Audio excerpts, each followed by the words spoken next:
So special. It's a truly special week. So this is of course this is a test, yes, just to make sure that the voice is fine.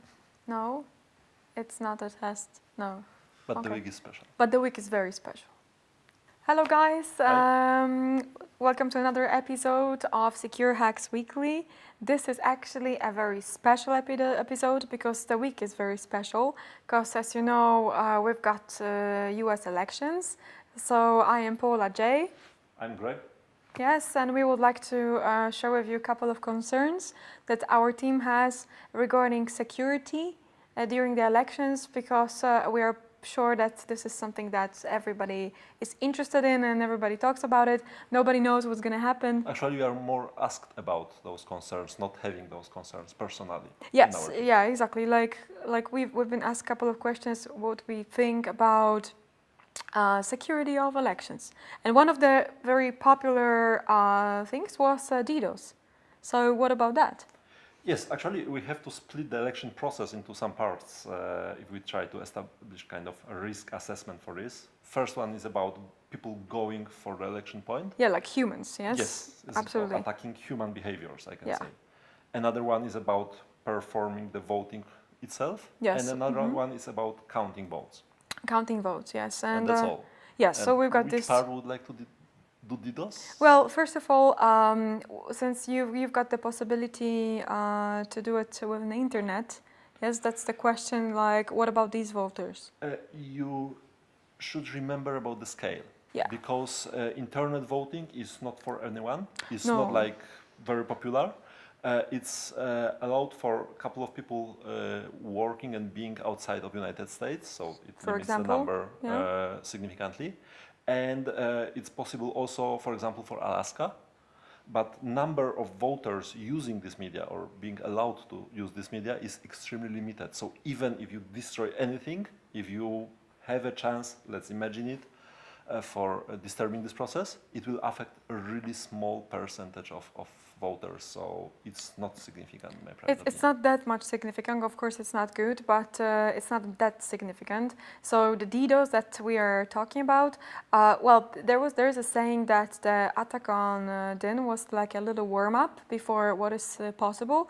But since the voting systems are not connected to the internet, we are really talking here about a different scale of attack, right? Are you really thinking that disabling Netflix, let's say, for a couple of hours will change the result of the election? I think this will actually make people go to elections. You know, I guess so.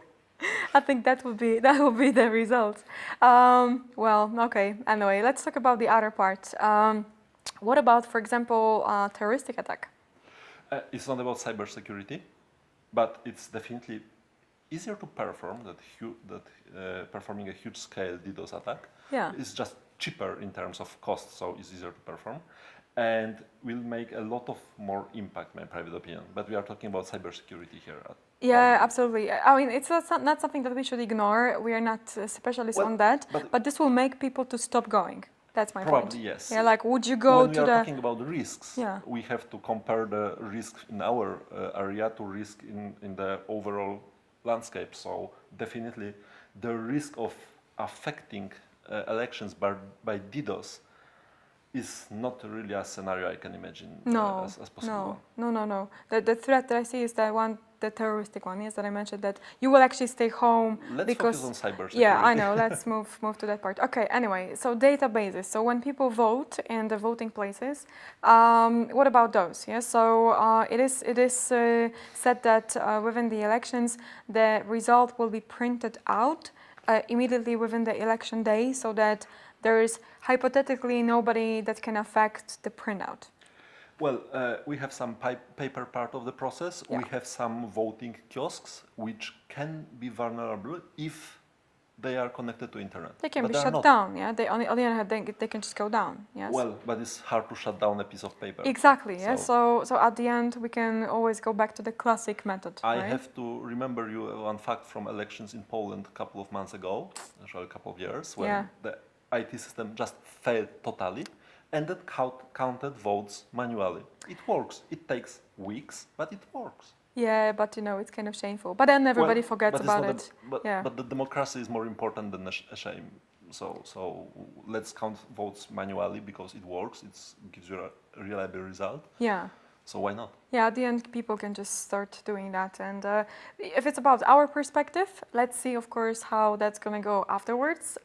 We keep our fingers crossed for elections to go safely, because that's very important process. But in our little opinion, we think that nothing really serious will happen there that will affect elections. Let's see if we're going to be right at the end, because anything can happen, yes? Some conspiracy theories will be more important than the attack itself. Yeah, absolutely, absolutely.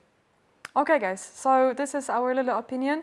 We are super looking forward to your opinions, because there are many people in this world that are interested in that subject. If you got some other ideas, what could happen, what kind of damage basically could be done within the elections from the cybersecurity perspective, we are super open for discussion, because nobody knows, right? We also are not the fairies here.